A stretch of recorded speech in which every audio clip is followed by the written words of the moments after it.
So this particular defense will work whether we are stationary or my opponent is pushing me back, which would be more realistic.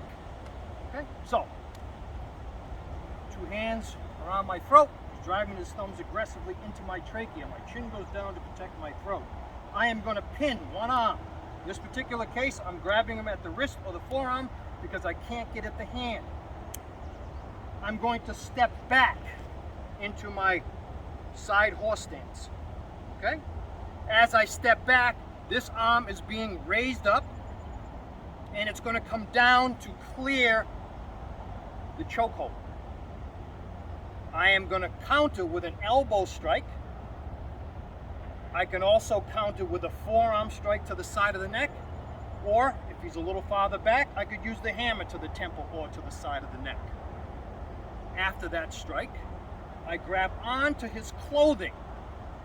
I'm going to apply a wedge to the side of his neck with my forearm to stop him from going for a single or double leg takedown. From here, I'm going to headbutt. Hopefully, I'd like to target his orbital socket, but again, it depends on the height of my opponent. I headbutt, keeping my neck straight into the orbital socket or into the face. I slide up and lead knee to the groin. Now, I have an option.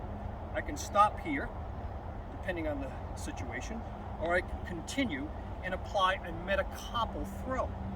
A metacarpal throw, I'm holding on to the meat of the thumb with my thumb on the back of the hand, and I'm taking my palm and pushing where the pinky knuckle is straight to the ground, which will break the wrist.